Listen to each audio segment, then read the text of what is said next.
dia tonga indray fotoana nolorana ho antsika ny vaovao mahakasika ny toetry ny andro manolotra ny arahaba tompoko. Ny al'izay no mandrafitra ny toetry ny andro ny amin'ny ilany atsinanan'ny Madagasikara iny atao anatin'ny 3 andro. Izany hoe isatrany ny orana tandrifin-drahona mety mitsitokotoko indraindray ny amin'ny morontsiraka atsinanana.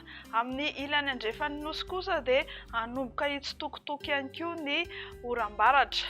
Ho amin'ny alarobia fafito ny volana desambra 2024 ary ho amin'ny maraina dia isy ny orana tandrifin-drahona ny amin'ny morontsiraka Antalasy Analanjorofo. Ahitana sisana orana tandrifin-drahona ihany koa ny amin'ny morontsiraka Sofia sy Boyeny iny. Aty amin'ny morontsiraka Melaky sy Menabe ihany koa dia torak'izay. Ny ankoatr'izay dia andrahona vitsy na andrahona mitsitokotoko ny andro. Ho amin'ny rapisy tolakandro dia hanoram-baratra manomboka ny Sambrano any mahazo ny faritra Melaky sy Menabe ary atsimo andrefana.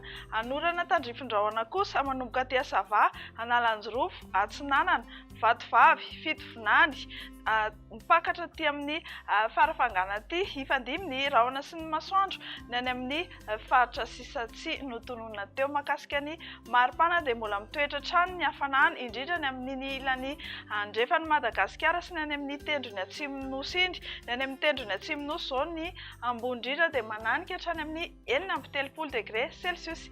Ny alakamisy fahavalo ny volana desambra 2024 dia itoy ny orana tandrifin-drahona any amin'ny distrikany Sambrano ihany tahak'izay ihany koa any Mangoro, Antala, Analanjorofo, Atsinanana, Vatovavy, Fitovinany ary farafangana. Andrahona na andrahona vitsy ny andro ny amin'ny faritra sisa. Mbola midanika dia midanika ihany raha mikasika ny maripana satria ho amin'izay andro ny alakamisy izay dia mandina ny 14 hatramin'ny 15 degré Celsius ny maraina ary ny morontsiraka andrefana no misy ny mafana indrindra 13 hatramin'ny 14 degré Celsius. Ny zoma fahasivy ny volana desambra 2024 indray dia hanorana tandrifin-drahona any Sambrano any fa mety arahakotrika izany any Analanjorofo, Atsinanana, Vatovavy, Fitovinany, Atsimo Atsinanana, mipakatra any Taolagnaro any tahak'izay ihany koa any Mangoro sy ny ilany atsinanan'ny Voatany. Andrahona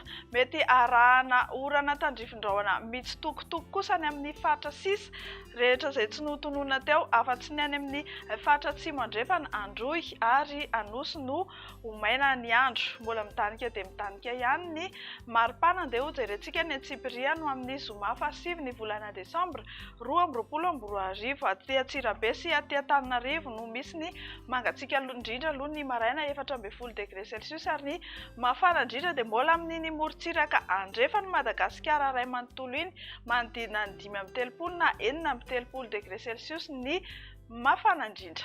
Etsy andanin'izay kosa dia nahitana fidinana ny tahan'ny falotony rivotra teto Antananarivo nandritra ny faran'ny herinandro teo. Manodidina fetrany eo amin'ny avokoa ny rehetrarehetra voaray. Raha ny mandrafitra ny toetry ny andro ao anatin'ny 3 andro avy indray no jerena dia vinavinaina hijanona ho antonony amin'ny ankapobeny tahan'ny falotony rivotra eto Antananarivo. Dia tapitra hatreo ny vaovao ny toetry ny andro ho amin'ity alina ity raha pitso indray ny fotoanantsika manaraka. Veloma tompoko.